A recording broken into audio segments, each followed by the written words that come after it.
Pokoknya semenjak si bapaknya ini meninggal, Oke. selain itu gangguan di dalam rumah gitu, itu juga akhirnya ngeganggu di lingkungan tempat mereka tinggal.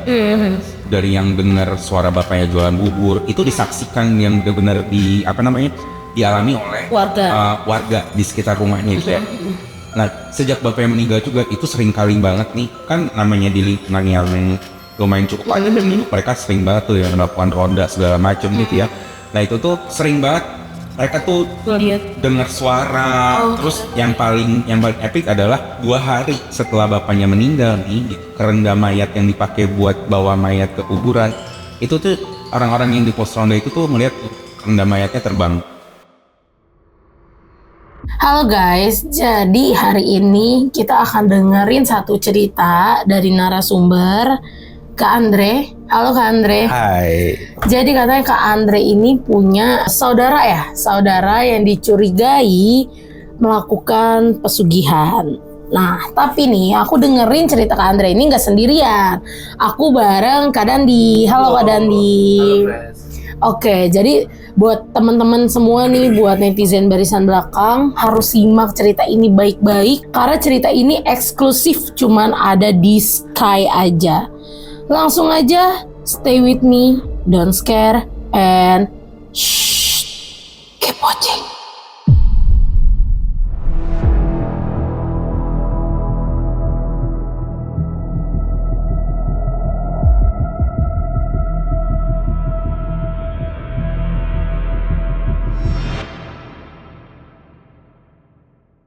Oke, Kak Andre, gimana nih Kak Andre ceritanya? Kenapa bisa Kak Andre mencurigai seseorang ini melakukan pesugihan?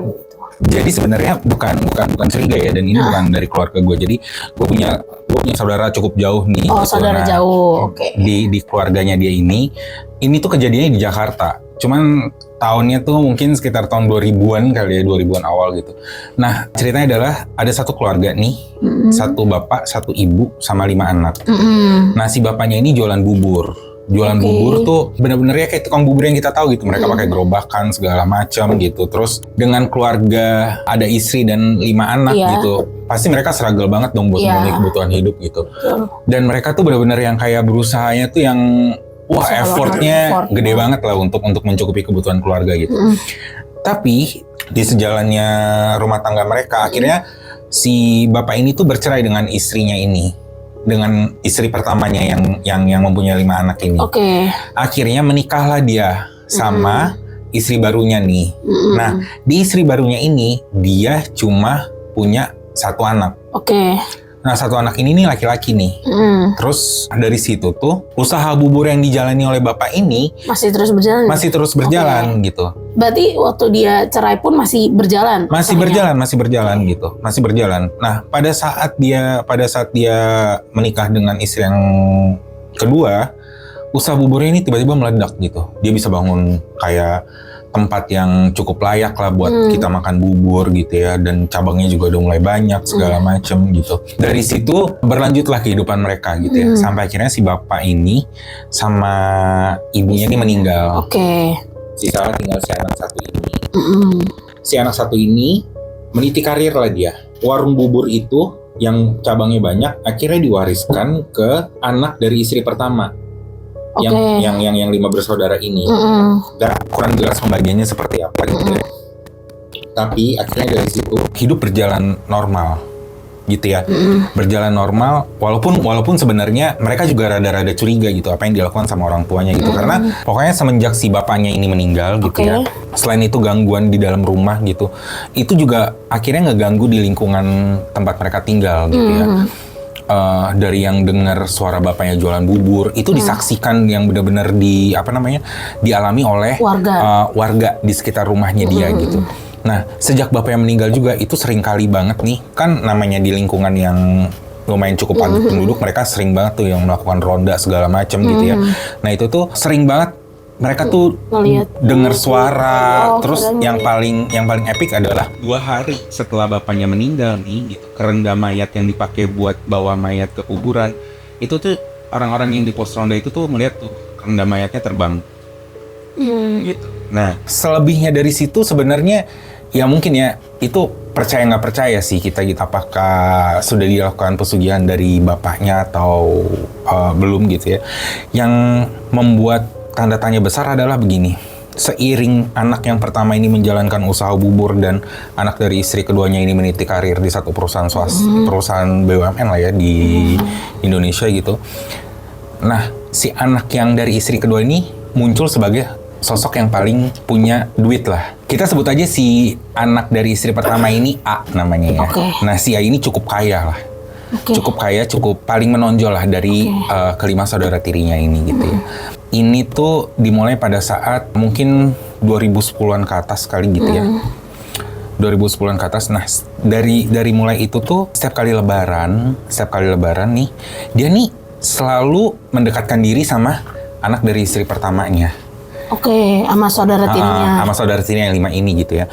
Diundang buat silaturahmi lebaran, dikasih makanan, dikasih duit, pokoknya hadiahi lah dengan banyak gitu ya. Nah, setelah dari situ, itu tuh setiap lebaran ya.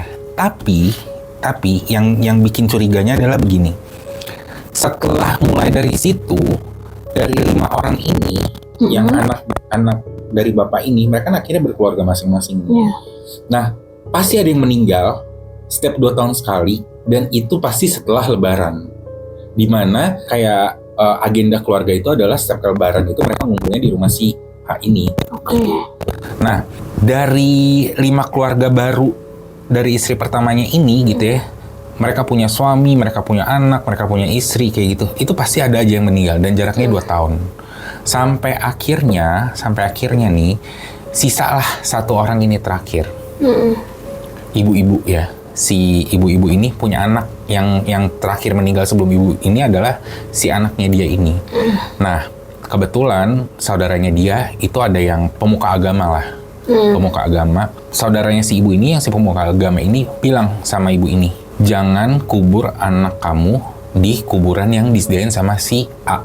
Karena si A-nya sendiri ini bilang gini, udah nggak apa-apa. Jadi dia menawarkan diri untuk mengurus semua dari pemakaman, penguburan, setiap ada keluarga dari 5 orang yang keluarga meninggal ini gitu. Jadi si A ini menawarkan diri lah untuk mengurus segalanya gitu ya.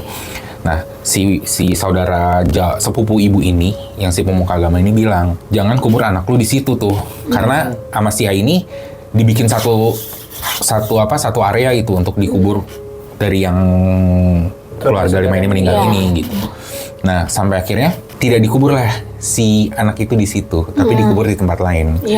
Di area pemakaman yang disarankan oleh sama si sepupunya yang pemuka agama ini gitu. Nah, tapi dari situ ternyata nggak putus, walaupun nggak ke ibunya gitu ya. Tapi ada yang putus ke anak yang punya suami, anak yang punya apa, dan itu terus berlanjut gitu. Itu sih.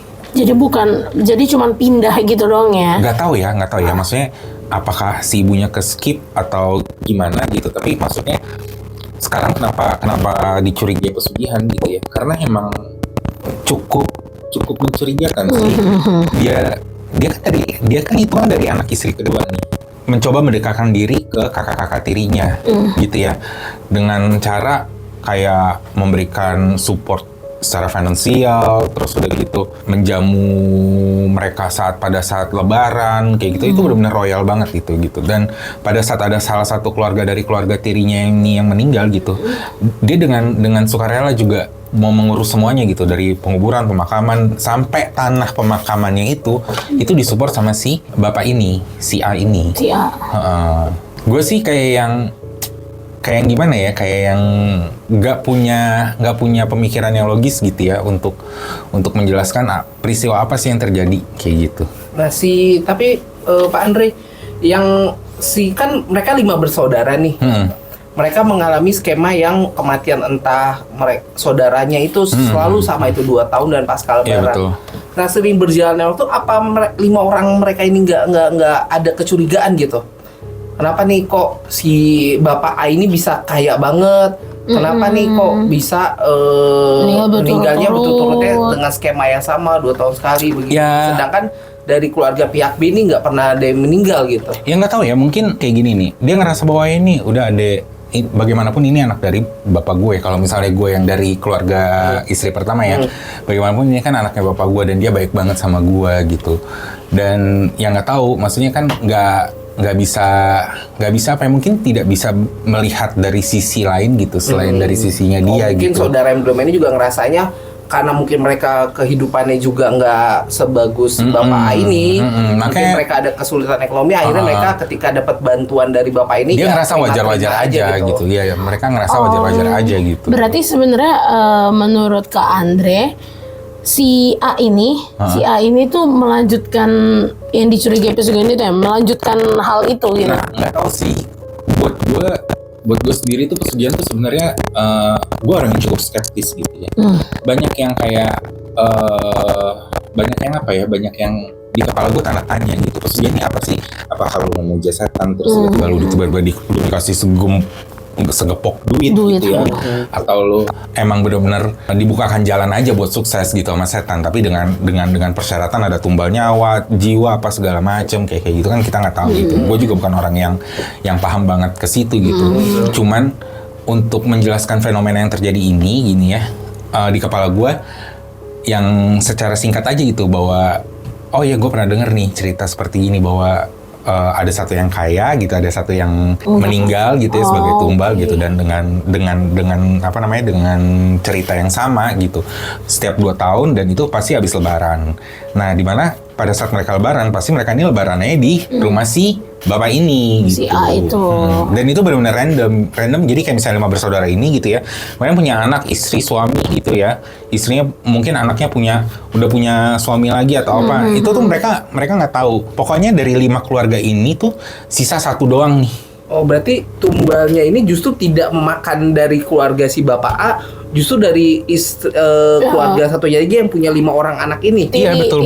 Misalkan mereka punya anak nih, anaknya udah nikah lagi gitu, berkutitnya di sana gitu. Betul. Berkutitnya di keluarga dari istri yang pertamanya ini aja gitu, keturunannya. Serem juga ya.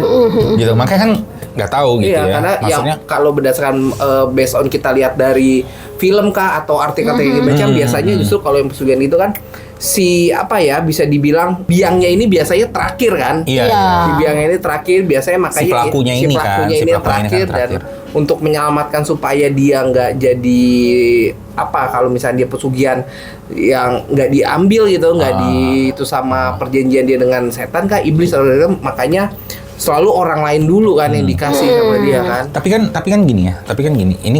Ini kan kejadian dari istilah saudara jauh gue mereka punya saudara sendiri gitu ya. Nah, jadi tuh gue sendiri orang yang skeptis gitu. Skeptis dalam artian gini, gimana ya? Sesusah-susahnya lu gitu ya, sesusah-susahnya kita nih gitu ya, ngejalani hidup gitu. Kepikiran sampai pesugihan tuh kenapa gitu? Maksudnya kayak pesugihan itu kan pasti udah konotasinya negatif aja nih. Lu melakukan perjanjian sama setan, ya kan? Yang setan itu adalah sosok yang manipulatif segala macam atau apa. Kenapa lu bikin perjanjian sama orang yang bukan sama orang ya? Sama sosok yang seperti itu gitu. Apa kalau nggak kepikiran bahwa suatu saat lu hanya cuman dikasih kesenangan sesaat gitu, atau akhirnya lu diambil, tapi tetap aja sih gue nggak paham gitu. Nggak make sense aja gitu. Biasanya sih yang pengalaman saya gitu ya, yang kayak begitu itu biasanya yang udah dibutakan sama uang aja sih, serakah lah, biasanya serakah, dia mau lebih segala macam. Tapi ya gini, dan pokoknya sejak gue denger cerita itu gitu, gue tuh sering banget nih akhirnya mencari tahu apa sih pesugihan itu gitu. Nah itu tuh cari taunya dari podcast-podcast yang ada di YouTube gitu ya. Banyak dari mereka adalah salah narasumbernya ada si pelaku pesugihannya sendiri atau apa segala macam, ada korban gitu ya. Cuman beberapa yang gue tangkap dari testimoni si pelakunya ini gitu ya, mereka pada saat mereka terjebak nih dalam keuangan gitu ya, misalnya mereka punya utang banyak sampai akhirnya mereka melakukan pesugihan gitu. Pada saat mereka melakukan pesugihan, mereka itu harus menyediakan dana yang cukup besar juga nih. Dana cukup yang besar untuk beli sajen, beli segala macam. Ayam cuman itu nggak murah, ya kan. Terus ada apalah menyan apa segala macam, itu kan bukan sesuatu yang murah, dan itu nggak gampang nyarinya. Dan itu belum tentu disetujui gitu. Sama aja lu tuh kayak transaksi sama bank, ya nggak sih? Belum di luar kebutuhan yang diperlukan untuk ritual itu. Iya, belum lagi bolak-balik. Juga. Iya, belum lagi lu ongkos bolak-balik. Gimana ceritanya gitu nah. Tapi kalau aku pernah baca ya, maksudnya aku pernah baca. Sama sih, aku juga penasaran kan. Itu kan cukup tabu gitu ya. Kayak orang-orang tuh kalau bahas ini kayak nggak ada yang tahu pastinya kayak gimana kan sebetulnya. Aku pernah dengar cerita di podcast. Aku lupa lah di podcast siapa. Jadi tuh katanya orang-orang melakukan pesugihan. Betul, memang dia karena kepepet banget nih, nggak ada yang bisa bantu dia. Pokoknya jalan terakhir adalah pesugihan. Seakan-akan mereka yang melakukan itu memang diarahkan ke sana. Memang kayak udah jalannya ke sana gitu loh. Terus mereka sampai datang ke satu dukun. Nah itu pun katanya dukun itu pun dukun pilihan gitu. Kayak emang jalannya harus ke sana gitu. Nah nanti kenapa bisa mereka nggak kepikiran kalau ini bakal nyangkut keluarga dan sebagainya, karena perjanjian awalnya pasti bukan nyawa. Gak langsung bilang oke, kamu langsung ngorbanin ini ya nanti anak kamu. Iya, gak langsung. Jadi mereka tuh ayam cemani dulu, terus bunga dulu, yang bukan manusia.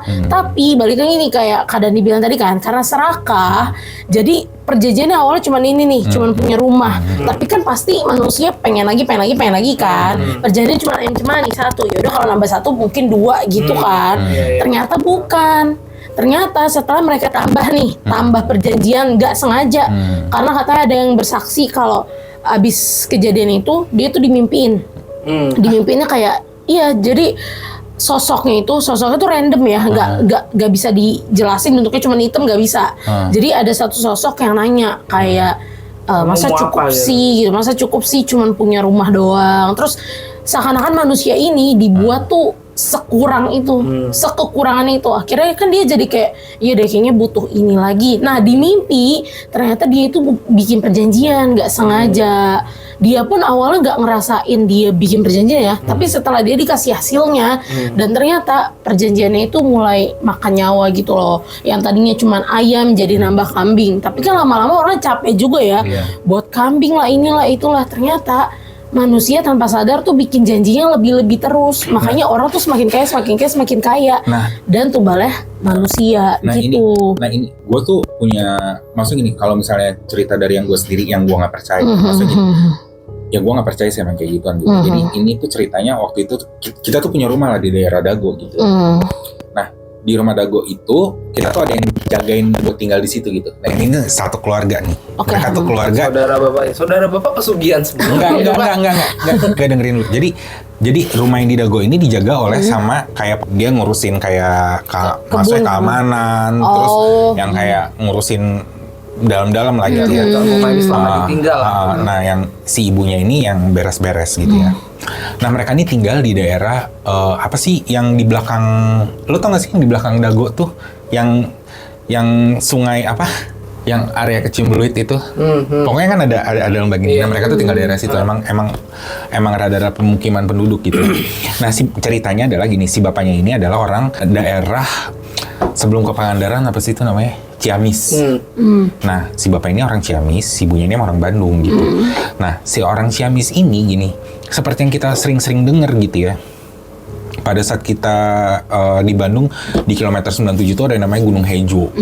Nah itu untuk pemujaan segala macam pesugihan gitu. Nah suatu saat nih kita nih lagi liburan lagi nih di Bandung nih. Lagi liburan di Bandung, kita lagi cerita-cerita aja gitu. Terus kayak yang waktu itu tuh kejadiannya istrinya Saiful Jamil yang kecelakaan di situ. Terus akhirnya dilibatkan sama mitos-mitos yang ada lah. Akhirnya pada saat kita sampai Bandung, itu yang ada batu gede satu itu pinggir tol itu. Iya. Nah pada saat kita sampai Bandung, akhirnya itu jadi topik yang hangat untuk diperbincangkan saat itu gitu. Terus tiba-tiba si bapaknya ini bilang gini, oh iya memang di situ tuh katanya kalau mau pesugihan. Terus akhirnya kita tanya-tanya nih, pesugihan gimana Pak? Nah jadi kalau pokoknya gini, pesugihan di situ tuh keluarnya 15 miliar apa berapa gitu. Sampai ada nominal. Iya. Gue nggak tahu juga, maksudnya kita kan nggak masuk logika kan. Pokoknya gini, dia pastiin 15 miliar gitu ya. Terus udah gitu untuk melakukan di situ tuh kayak buat apa ya? Buat orang-orang ya bukan bermaksud menyudutkan atau merendahkan gitu. Buat orang-orang dari level secara edukasi yang di bawah gitu ya. Akan menggiurkan banget ya nggak sih? Kayak mereka datang ke situ segala macam cuman buat kayak Menyembah, ujung-ujung dapat 15 tiba-tiba miliar dapat gitu. 15 miliar yang sebenarnya juga kalau dipikir secara logika nggak tahu gitu kan maksudnya. Nggak mungkin gitu Iya 15 ya. miliar tuh gimana gitu. Gue juga mau kayak gitu. Gue suruh aja dia nih. Ya kan? Iya benar, kita Iya. suruh aja Oh, Om. Mbak. Gue suruh lu muja dapat 15 miliar, gue 10, lu 5 miliar aja ya. Karena saya lebih berbahaya. Iya, kayak gitu. Iya. Nah, tapi itu maksudnya itu tuh udah menjadi satu cerita yang bukan satu cerita ya, satu isu yang benar-benar real terjadi Iya. di kehidupan sekarang gitu bahwa lu terjebak, lu mau ini gitu ya, mau keluar dari jebakan terpurukan finansial segala macam gitu. Lu datang aja nih. Lu melakukan ritual di situ lu dapat 15 miliar. Benar nggak sih kayak gitu? Ternyata nih pokoknya dari pembicaraan pada saat waktu rumah itu pada saat waktu di rumah itu akhirnya berhenti di situlah. Banyak yang kayak 15 miliar ngapain apa segala macem gitu ya. Gue tuh baru denger lagi kayak kalian kalau misalnya cari podcast itu soal Gunung Hejo tuh ya yang di kilometer 97 itu tuh sampai ada yang penelusuran ke sana gitu. Nah, jadi gue lupa deh pokoknya nama podcastnya apa gitu. Di Gunung Hejo itu si kuncennya ini katanya gini. Si kuncennya ini adalah pelaku pesugihan gitu ya, pelaku pesugihan yang tumbalnya tuh dari keluarganya gitu ya, dan keluarganya tuh udah habis. Tapi setannya sendiri tuh nggak mau dia belum puas kali. bukan nggak mau dia ikut mati juga. Karena kan pasti desperate banget dong, keluarga gue, istri dan anak-anak gue udah habis nih, gue tumbalin buat setan gitu kan. Ya udah gue aja sekalian gitu kan apa enggak. Tapi pokoknya nyawa dia tidak dihargai lah. Iya. Tapi memang Sampai akhirnya dia yang jaga, sampai akhirnya dia yang jadi kuncen di situ. pesugihan ini udah lumayan lumrah jadi obrolan tabu kita bilang nih, kayak misalkan nih kita nih lagi makan di suatu tempat yang mungkin tempatnya dilihatnya biasa aja gitu, tapi rasanya bisa enak. Pernah ngalamin ya sih kadang kalau bisa Itu pesugihan namanya. Nah, Aku kadang pernah, kita suka Nggak, begitu. nggak. Ini pakai apa nih? Kan Itu macam-macam. pesugihan namanya. Enggak, kalau kita lagi ngobrol lucu-lucuan gitu. Bukannya itu penglaris ya namanya? Tapi kan dia juga harus Part of menyerahkan itulah. sesuatu. Ada menyerahkan sesuatu. Iya benar. Dan kan obrolan kadang kalau kita lagi misalkan saya gitu ya lagi makan sama teman, wih tempatnya gede banget nih, makanannya enak. Wih pasti pakai apa nih, kita lihat kadang-kadang kita suka ngeliat ini ada apa nih, apakah ada patung-patung yang misterius yang ini. Kadang kan suka begitu kan bercandaan ya kan. Gila, misalkan nemu tukang bakso yang enak banget. Wih pakai apa nih dia? Apa pakai celana dalam nih di pancinya? Atau pakai apa nih? Karena ramenya nggak masuk akal gitu. Ada syarat ya. Asin Tapi banget itu kalau maksudnya. yang resto gitu ya, aku pernah ngalamin. Jadi om aku ini di Bogor, restonya di Bogor sampai sekarang masih buka. Terus ya pasti kita nggak bisa sebutin namanya karena Sebutin ini aja rame nggak banget. apa-apa. Nggak, karena ini rame banget. Pokoknya ada di Bogor. Jadi om aku tuh dari Surabaya. Nah dia itu datang ke sini main doang. Om aku tuh ada yang di Surabaya dan di Bogor kan, di Cibinong. Nah terus kita tuh makan malam. Sebenarnya aku sih agak lupa ingat ya menunya tuh apa aja. Tapi yang aku inget jelas kita tuh kayak mesen kue tiaw, mie, gitu. Kayaknya Chinese food gitu lah ya. Terus aku tuh berdoa, ya kan namanya biasa makan. Tapi doanya tuh nggak bareng-bareng, sendiri-sendiri. Pas kita lagi berdoa, amin, kita kan makan nih. Si om aku ini nggak makan. Karena dia ngeliat. Nah, kita nggak tahu karena dia ngelihat. Kita tuh nggak tahu kalau dia tuh ternyata saat itu melihat dan dia bisa lihat. Gitu. Iya, kita nggak tahu. Oke lah, kita tetap makan sampai habis. Dia itu cuma minum. Sama kalau nggak salah, dia tuh pesan satu yang kering, satu yang basah kan. Yang dimakan tuh yang kering. Aku lupa kalau nggak salah mie yang kering gitu dimakan sama dia. Nah, terus pas pulang dia cerita. Dia bilang, kenapa dia nggak makan? Gak ada yang ngeh di situ kalau dia nggak makan, gak ada yang ngeh. Pas pulang-pulang dia bilang, saya tuh nggak makan tadi di sana karena dia ngelihat. Jadi pas yang lain pada berdoa gitu, pas dia mau tutup mata, dia ngeliat ada tuyul jalan gitu ke atas meja, terus dia ludahin makanan kita semua. Nah tapi dia tuh sempat megangin makanan yang dia mau makan. Dia sempat megangin supaya nggak ditarik kan. Jadi dia rebutan sama Tuyul pas kita lagi berdoa gitu. Dia Tuyulnya nggak ngeludahin punya dia sih jadinya, tapi kan tetap aja dia mungkin ngerasa ada apa-apa gitulah. Jadi dia tetap gak makan dan kita semua makan. Terus dari Tapi cerita enak itu jujur aku lupa rasanya ya. Cuman kayaknya enak-enak aja deh. Enjoy aja makannya. Kan kita deg-degan ya. Kita kan tabu banget dong, nggak tahu dong apa yang terjadi kalau kita makan gitu. Ternyata di kita sih nggak ada efek apa-apa ya, nggak ada efek apa-apa. Cuman yang ada efeknya tuh ya buat si pengguna restonya itu aja, si yang punya. Karena kan dia yang punya janji kan. Oh, Gitu. jadi kayak misalnya lu makan di restoran yang rame banget gitu, terus ngomong-ngomong ininya aja, ngomong-ngomong ica-icaannya aja ya. Lu makan, lu disajiin, terus diludahin tuh sama si setan. Iya. Lu cuma ngerasa bahwa makanan itu enak gitu. Betul. Lu tidak akan merasakan kayak wah nyawa lu terancam Iya. atau dihantui, enggak gitu. Tapi yang Enggak. dihantui adalah si pemiliknya. Betul. Ya udah nggak apa-apa dong berarti. Ya nggak apa-apa, tapi kan kita yang tahu, Om aku ngelihat Tuyul ngeludahin, gimana sih kita baru makan terus tahu makanan yang kita makan tadi diludahin. Enak banget apa ilernya. Betul. Tapi Ngerti kan, nggak bisa. yang gue tangkap sih dari pembicaraan dia, intinya tidak ada sesuatu yang gratis gitu kan. Betul. Apalagi kalau kita melakukan tindakan-tindakan yang udah melawan hukum agama. Betul. Apalagi seperti itu, bersekutulah dengan yang bukan semestinya gitu. Kayak pesugihan itu kan bersekutu dengan yang bukan semestinya gitu kan. Percaya dengan hal-hal yang di luar kepercayaan kita lah gitu kan. Ya janganlah kalau bisa Iya, jangan, jangan karena sampai. Tapi lu percaya nggak sebenarnya? enggak sih sampai detik ini. Nggak percaya. Aku percaya sih. Ya makanya kesimpulan dari cerita-cerita kita ya, semoga Kak Andre, Kak Dandi, dan netizen barisan belakang sih jangan sampai lah melakukan hal-hal seperti ini yang kita kan udah tahu nih kalau itu akan berdampak panjang gitu kan ke depannya. Dan apalagi kita adalah orang-orang yang taat beragama ya kan. Jadi kalau bisa sih buat kita nih Kak Andre, Kak Dandi, dan netizen barisan belakang ya jangan sampai lah ya. Lu bilang tadi kayak dia jualan bakso terus pakai celana dalam kayak gitu. Setahu gue itu bukan bikin enak, bikin nurut. Bukan, Bikin ada. nurut. Iya, bikin dia mau datang lagi sama lah. Bikin nurut gitu. Secara Jadi logika saya kan orang mau datang Iya, lagi mau karena datang enak lagi. dong. Enggak. enak. Jadi pada saat lu ininya nurut kan. pada saat lu jualan bakso, misalnya lu celupin celana dalam lu nih.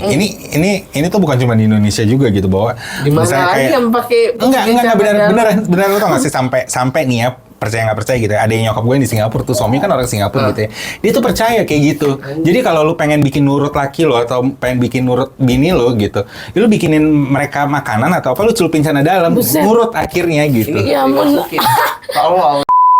Oke, ya udah segitu aja dulu ya cerita soal pesugihan kita ya kan. Buat teman-teman netizen barisan belakang nih yang punya cerita soal pesugihan, mau keluarganya atau teman-temannya atau saudara jauh dan sebagainya nih, boleh banget kalau mau cerita langsung aja di kolom komentar atau bisa langsung hubungin kita nih di email. Siapa tahu bisa kita undang kan buat ngobrol-ngobrol. Udah segitu aja dulu. Terima kasih Kak Andre. Terima Sama-sama. kasih Kak Dandi sudah Sama-sama. menyempatkan waktunya. Terima kasih buat teman-teman semua. Thanks for watching.